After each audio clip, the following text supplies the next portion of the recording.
Hello students, कैसे हैं आप सभी। मैं इसरार सैफी जेके एकेडमी आपका स्वागत करता हूँ अपनी यूट्यूब क्लास में, सैफी मैथ क्लास। आज का हमारा सेशन है क्लास 9 के लिए, जिसमें आप लोगों को बताऊंगा मैं √2 को आप नंबर लाइन पर कैसे लोकेट करते हैं। जैसे कि आपने दिख रहा है आपको, क्वेश्चन नंबर 1 है हमारा, locate √2 on the number line. आज का सेशन हमारा यहीं से शुरू होता है।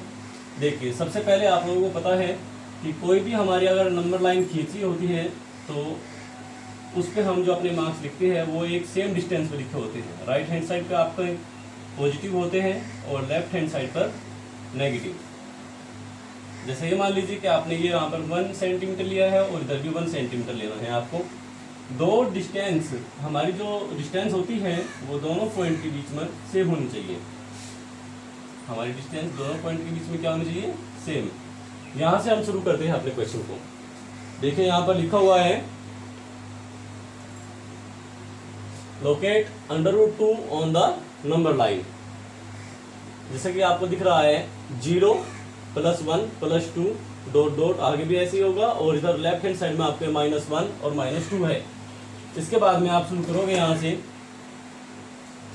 √2 के लिए।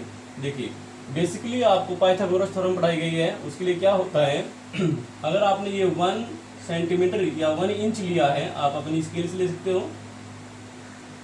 जितना भी आपको लेना है आप उतना लोगे। और यहाँ से आपको खींचना ये है कि अगर ये आपका 1 इंच है तो ये भी कितना होना चाहिए? 1 इंच ही होना चाहिए। और यहाँ से आपसे ज्वाइन करा दोगे सेम। इसके लिए आपको करना क्या है, यहाँ पर आप 90 डिग्री का एंगल बनाओगे। 90 डिग्री एंगल या तो आप स्केल और कंपास से बना सकते हो, या फिर आपके पास अगर प्रोटेक्टर है आप उसका भी इस्तेमाल कर सकते हो। यहाँ पर आप 90 डिग्री का एंगल बनाओगे। ये आपका 1 इंच हो गया और ये भी 1 हो गया। 1 यूनिट, मैं कहूँगा इसे 1 यूनिट। एज विश आप सेंटीमीटर में लो या फिर आप इंच में कीजिए। अब पाइथागोरस थ्योरम क्या कहती है कि अगर ये हमारा परपेंडिकुलर है और ये बेस है ए बी, हमारे 2 पॉइंट है, तो हमें करना क्या है? ओ बी फाइंड आउट करना है। क्या करेंगे आप इसके लिए? ओ बी इक्वल टू होता है √ में 1 स्क्वायर यानी कि बेस का square plus perpendicular square equal to कितना हो जाएगा बच्चों? 1 + 1 इक्वल टू √2। दैट मीन्स आपकी ये डिस्टेंस कितनी आ गई यहाँ पर? √2। अब आपको करना क्या है? आपको एक काम करना है, आपको अपना कंपास लेना है और यहाँ पर ये डिस्टेंस भरनी है। देखिए ध्यान से देखिएगा सभी बच्चे, यहाँ से ये जो हाइपोटेनस आप जिसे कहते हैं, हाइपोटेनस की डिस्टेंस आपको अपने कंपास में फिलअप करना है और यहाँ से एक आर्क लगा देना है इस टाइप से। ये जो आपकी डिस्टेंस आ रही है अभी, ये हो गया √2। तो डियर स्टूडेंट्स, ये आपकी वैल्यू कितनी आई है यहाँ पर? √2 आई है। ऐसे आपको ये पूरा करना है क्वेश्चन। देखिए इसी पे आपको मैं एक बार और बताता हूँ, जो भी स्टूडेंट्स हमारे YouTube चैनल को देख रहे हैं एक बार वो सब्सक्राइब जरूर करें। Locate √2 on the number line. √2 को आपको नंबर लाइन पर ड्रॉ करना है, तो आपको करना क्या पड़ेगा? प्रॉपर वे में आप 1 यूनिट लोगे। अब वो यूनिट आपका सेंटीमीटर हो सकता है, इंच हो सकता है, किलोमीटर हो सकता है। आपके पास जितना बड़ा पेज है आप उसके अकॉर्डिंग करिए। नॉर्मली मैं आपको बता रहा हूँ कि आप इसमें 1 इंच लोगे, जो आपकी स्केल पर लिखा हुआ था। एक तरफ सेंटीमीटर होता है और दूसरी तरफ आपके पास इंच होता है, तो आपको लेना है इंच। 1 यूनिट आपने ये लिया और 1 यूनिट आपको परपेंडिकुलर लेना है। परपेंडिकुलर के लिए आपको 90 डिग्री का एंगल बनाना पड़ेगा। आपने जो यहाँ पर 90 डिग्री का एंगल बनाना है, और जब आप 90 डिग्री का एंगल बनाओगे तो 1 यूनिट आपकी सीधी चली जाएगी और ये हो जाएगा आपका 1 + 1 इक्वल टू √2। ऐसे ही आपका इसी में सेकंड क्वेश्चन बन के आता है √3 के लिए। Locate √3 on the number line. देखिए नंबर लाइन पर √3 को अगर आपको लोकेट करना है तो आपको करना क्या होगा? सबसे पहले आप एक लाइन ड्रॉ करोगे और लाइन ड्रॉ करने के बाद में आप लिखोगे यहाँ पर 1 यूनिट 1 2, इधर लिखोगे आप -1 और यहाँ आ जाएगा -2। बच्चों अब आपको क्या करना है कि सेम एज इट इज, मेरी बात को आप समझिए। तो हमारी जो पाइथागोरस थ्योरम होती है उसमें मैं यहाँ पर लिख रहा हूँ पाइथागोरस थ्योरम को, लिख देता हूँ हाइपोटेनियस का स्क्वायर इक्वल होता है perpendicular square plus base square. आपको ये थ्योरम यूज करनी है यहाँ पर, ये फॉर्मूला है भाई, ये हमारा फॉर्मूला है जो हम इसमें यूज कर रहे हैं, पाइथागोरस थ्योरम जिसे हम कहते हैं। सबसे पहले आप 1 यूनिट लोगे 0 से 1, यहाँ पर आप 90 डिग्री का एंगल उठाओगे, पूरा 90 डिग्री का एंगल आप उठा दोगे यहाँ पर, ये 90 डिग्री। जितनी डिस्टेंस आपने ये ली है इतना ही डिस्टेंस आप ये लोगे। अगर आपने 1 इंच लिया हुआ है तो आप 1 इंच लोगे और इसे इससे ज्वाइन करा दोगे। ये आपने ज्वाइन कराया। देखिए 90 डिग्री का एंगल बनाने के लिए आपको बताया गया है, जब आप प्रोटेक्टर का यूज करते हैं तब आप डायरेक्ट बना सकते हैं, लेकिन अगर आप स्केल और कंपास का यूज कर रहे हैं तो आपको क्या करना पड़ेगा। यहाँ पर साइड में बना के दिखाता हूँ मैं आपको एक 90 डिग्री का एंगल। मान लीजिए यहाँ पर आपको 90 डिग्री का एंगल बनाना है, आप यहाँ रखकर कंपास को ऐसे घुमाओगे, एक आर्क हो गया आपके पास से, और यहाँ से फिर दूसरा आर्क के लगाओगे आप एक ऐसे, फिर यहाँ से यहाँ रखकर आप ऐसे काट देते हो इसे, और फिर यहाँ रखकर यहाँ काटना है आपको। तब आपके पास क्या वैल्यू आ गई भाई, ये जो हमारा आर्क आया है थोड़ा टेढ़ा हो गया, ये हमारा 90 डिग्री का एंगल हो गया। ठीक है बच्चों, अब आपको ये पूरा कर लेना है। यहाँ पर आपका एंगल कितने डिग्री का बन गया, 90 का। ऐसे ही आपको अब इस लाइन पर, ये जो हमारा हाइपोटेनियस है, इस हाइपोटेनियस पर भी आपको 90 डिग्री का एंगल बनाना है। कैसे बनाओगे देखिए मैं आपको दिखाता हूँ बनाकर। यहाँ से पहला आर्क लगाओगे आप ये, फिर ये दूसरा आर्क लगाओगे, यहाँ रखकर आप पहला आर्क, फिर यहाँ रखकर दूसरा आर्क लगा दोगे। जहाँ पर ये दोनों एक दूसरे को इंटरसेक्ट करेंगे, जहाँ पर ये दोनों आप एक दूसरे को क्या करेंगे, इंटरसेक्ट, इस पे आप पूरा 1 इंच की यूनिट का यहाँ से कट लगाओगे और इसे इससे मिला दोगे ऐसे। जब आप ये मिलाओगे, ये जो वैल्यू हमें मिली है दूसरे नंबर पे, ये हो गया हमारा √3। देखिए यहाँ तक आपने अभी तक समझा था कि √2 बनता है, आप इसमें 1 ऐड करोगे तो 1 का स्क्वायर तो 1 ही होगा ना। तब आप क्या करोगे, देखिए बेसिकली आप समझिए। अगर मैं इसे कहता हूँ, अब हमारा यहाँ से शुरू होता है O A B और ये C, हमें OC फाइंड आउट करना है बच्चों इन ट्राइंगल। आपको ये काम भी करना है अपनी नोटबुक में, in triangle OBC, in triangle OBC। OB कितना है भाई, आपको बताना है OC, तो OC का अंडर रूट में OB का स्क्वायर प्लस BC का स्क्वायर हो जाएगा। क्लास 8 के जिन बच्चों ने अभी तक हमारा चैनल सब्सक्राइब नहीं किया है, चैनल को सब्सक्राइब कर लें ताकि आपके पास वीडियो लगातार पहुंचती रहे, क्योंकि हमने क्लास 8 के लिए अभी ही वीडियो डालनी शुरू की है। देखिए बच्चों यहाँ से OB की वैल्यू कितनी है आपकी, √2 है। √2 का स्क्वायर कितना होता है, 2 + 1 = √3। तो आपको क्या मिल गया यहाँ पर, ये √3 हो गया। इसके बाद में आपको करना क्या है, बेसिकली सोचिए आप यहाँ से आपको डिस्टेंस ये आई है, तो आप ये तो भरोगे ना अपने कंपास में, आप ये वैल्यू भर के एक आर्क लगा दोगे ऐसे। देख रहे हैं जैसे मैं हाथ घुमा रहा हूँ, आपको ये आर्क आपका ऐसे घूम के आएगा और यहाँ पे कट करेगा ये, तो यहाँ से ऐसे करते हुए यहाँ आ जाएगा आपका। और ये जो हमारे पास वैल्यू आएगी यहाँ से यहाँ तक की 0 से जहाँ पर आपने आर्क लगाया है, ये आपका आएगी √3। बेसिकली √3 की वैल्यू कितनी होती है, 1.732 होती है, तो आप इसे नोट कर लेंगे। हाँ, दूसरी बात ये भी सोचने की है, किसी की वैल्यू 2 से ज़्यादा नहीं आएगी, क्योंकि √3 की वैल्यू अपने आप में 1.732 होती है, यानी कि 1 और 2 के बीच में। क्लियर है बच्चों। ऐसे ही आपको √2 की वैल्यू भी निकालने को मिलेगी। और इसके बाद में आपकी जो बुक है, देखिए √2 और √3 आपको इसमें दिखाया गया है। हम एक्सरसाइज की तरफ चलते हैं। देखिए इसमें कुछ state whether the following statements are true और false. Every irrational number is a real number. ये आपको जस्टिफाई करने हैं आपने, ट्रू होता है फॉल्स होता है। इसमें 3 क्वेश्चन है बच्चों, तीनों आपको अपने आप से करने हैं। और आपको मैं बताता हूँ अभी, are the square root of the all positive integers irrational. Are the square root all positive integers, जितने भी पॉजिटिव इंटीजर्स होते हैं क्या उनका इरेशनल होता है? ऐसा नहीं होता है।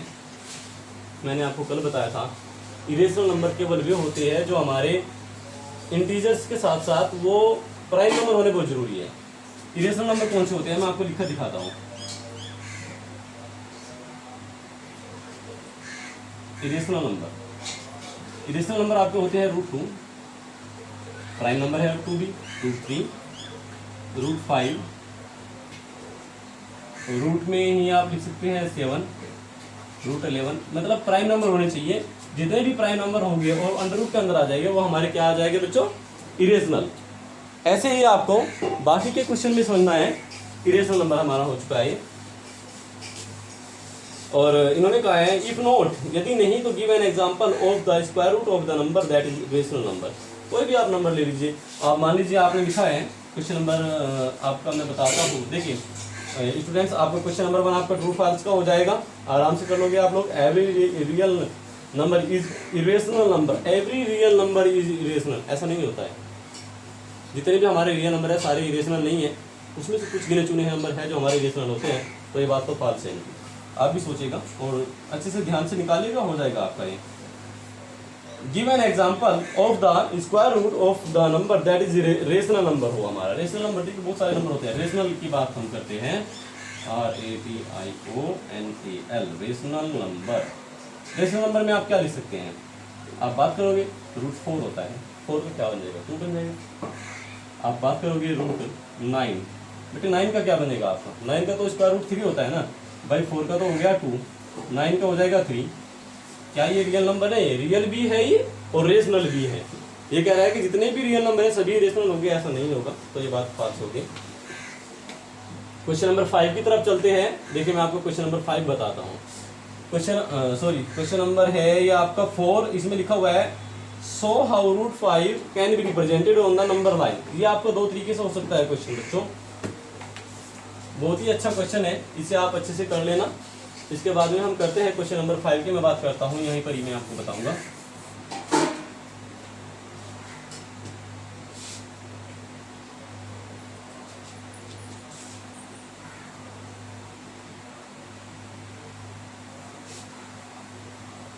क्वेश्चन नंबर 5 है बच्चों, क्या लिखा हुआ है कि अंडर रूट में आपको 5 दिया गया है, √5 locate √5 on the number line. बहुत आसान सा क्वेश्चन बन जाता है। सबसे पहले आप एक लाइन ड्रॉ करोगे, यहाँ पे आप 0 लिखोगे, ये 1 हो गया, ये आपका 2 हो गया, ये हो गया बच्चों 3, ऐसे इधर -1 -2 और -3। हालांकि हमें माइनस में कोई काम नहीं है, हमें तो केवल पॉजिटिव से बात करनी है। √5 आप 2 तरीके से कर सकते हैं। पहला तरीका आपका क्या रहेगा कि आप ये देखिए हाइपोटेनस इज इक्वल टू कितना होता है, hypotenuse square base perpendicular square plus base square. अगर हम अपने क्वेश्चन में बेस कितना रखते हैं 2, इसे मैं इधर लिख लूँ, इससे कोई फर्क नहीं पड़ने वाला है, आप लोगों की सहूलियत के लिए है। देखें अगर हम अपने क्वेश्चन में 2 बेस रख लेते हैं तो 2 का स्क्वायर हो जाएगा और 1 का भी स्क्वायर होगा, यानी कि 2 2 जा 4 प्लस 1, तो आ गया √5 आपके पास। यहाँ से इस इक्वल टू स्क्वायर हटाओ, 100 लग जाएगा। तो मीनिंग आप अगर आप 2 लेते हैं, कितना लिया आपने 2 यूनिट, और ये 1 यूनिट आपने परपेंडिकुलर किया, 1 यूनिट हमने क्या किया बच्चे यहाँ पर परपेंडिकुलर, और आपने इसे मिला दिया। भाई देखिए 2 यूनिट आपने बेस लिया, 1 यूनिट आपने परपेंडिकुलर लिया, कितना आ जाएगा, ये 1 है यहाँ पर। अगर मैं इसे इसे A बोल देता हूँ, इसे B बोल देता हूँ, तो ये कितना आएगा √5 आएगा, जिसे आप लोकेट कर सकते हो। यहाँ से कंपास में आप ऐसे भरोगे, देखिए ये डिस्टेंस आपको भरनी है, ये वाली जो मेरी फिंगर्स के बीच में है, यहाँ से आप भर के ला के आओगे और ऐसे एक आर्क लगाओगे, तो ये आपका आंसर आ जाएगा, बिल्कुल यहाँ पर आपका मिलेगा आके। तो ये आपकी वैल्यू आती है √5। ये आपका फर्स्ट मेथड हो गया।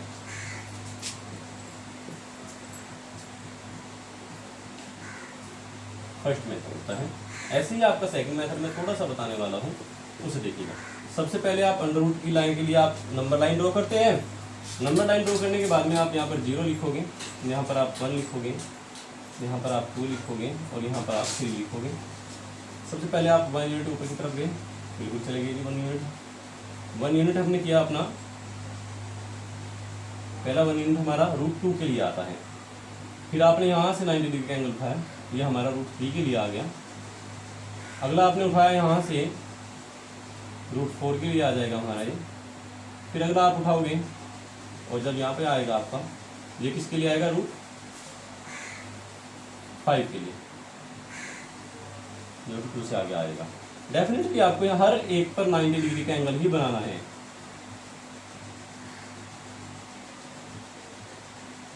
ठीक है भाई, हर एक के लिए आपको क्या करना है 90 डिग्री का एंगल। देखिए एक बार और समझ लीजिए, पहला √2 के लिए आया, दूसरा √3 के लिए आएगा, तीसरा √4 के लिए आएगा, और इससे अगले वाला √5 के लिए आ जाएगा। आप इसे जब करके देखोगे आपको समझ में आएगा कि हाँ ऐसा हो सकता है। अगला क्वेश्चन आपका देखिए, जो क्वेश्चन नंबर 4 दिखाया गया है, क्लासरूम एक्टिविटी है। आपको बेसिकली आप इसके लिए क्या यूज कर सकते हैं, आप इस एक्टिविटी को सभी बच्चे अपने घर पर बनाएंगे। एक आप कार्डबोर्ड लोगे, कार्डबोर्ड का मतलब समझ रहे हैं ना, सभी अपने पास एक बोर्ड लोगे, बोर्ड लेने के बाद में आप एक गत्ता ले सकते हैं और उसे छोटे वाले बोर्ड पे आप पेस्ट करके देखोगे, ट्रायंगल शेप बनानी है आपको इस टाइप से, लंबाई भी उतनी रखनी है उसकी और ऊंचाई भी उतनी रखनी है। अपने आप आपको एक इंच आपको इतना लंबा लेना है, एक इंच आपको मोटा लेना है, ऐसे उसे आप रख के देखोगे तो ऐसे ही आपकी एक्टिविटी बनके तैयार हो जाएगी। ठीक है बच्चों, देखिए नीचे लिखा हुआ है, take a large sheet of paper and the construct the square root spiral in the following fashion. ये आपको जैसे पढ़ रहा है ऐसे ही आपको करना है। Everyone student should be right neat and clean. आप लोगों की क्लास 9th की मेरे पास अब तक किसी भी बच्चे ने कल की वीडियो की आप लोगों ने देखा भी होगा और उसके बावजूद भी किसी ने अपना वर्क कंप्लीट करके मुझे नहीं भेजा है, तो मैं उम्मीद करता हूं कि आज शाम तक मेरे पास बच्चों की सभी की आ जाएगी। और सभी अपनी नोटबुक को सेंड कर दीजिए, नोटबुक का फोटो। अगला आपका जो एक्सरसाइज शुरू होता है, देखिए वो यहाँ पर डेसिमल से रिलेटेड है, बहुत अच्छा एक्सरसाइज है। थोड़ा सा आज मैं इसके बारे में आपको बताता हूँ।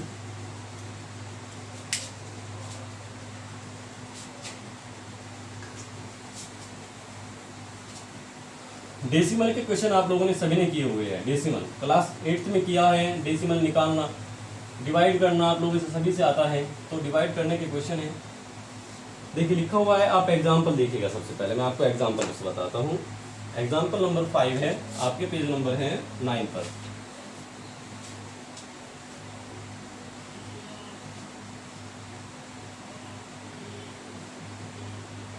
एग्जाम्पल 5 लिखा हुआ है, find the decimal expansions of 10/3।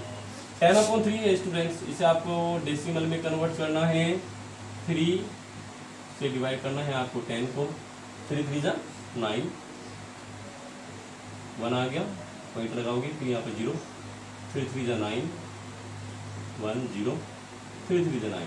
तो आपको पता लग रहा है ये हमारा कैसे आ गया भाई। यहाँ पर हर बार 9 में से आप 10 में से 9 माइनस करोगे, 1 बचेगा, फिर आप 0 लगाओगे, तो ये हमारा रिपीटिंग डेसिमल है।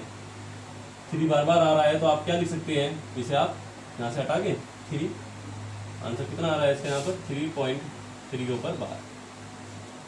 ये टर्मिनेटिंग डेसिमल नहीं है, ये नॉन टर्मिनेटिंग डेसिमल है, जिसे आप रिपीटिंग डेसिमल भी कह सकते हैं। ऐसे ही आपको तीनों एग्जांपल्स करने हैं। डेसिमल्स हमारे 2 टाइप के होते हैं।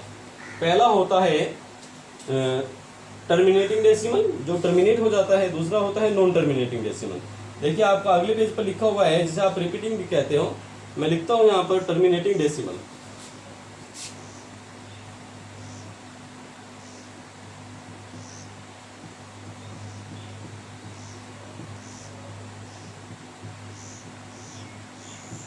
फिर आएगा आपका नॉन टर्मिनेटिंग।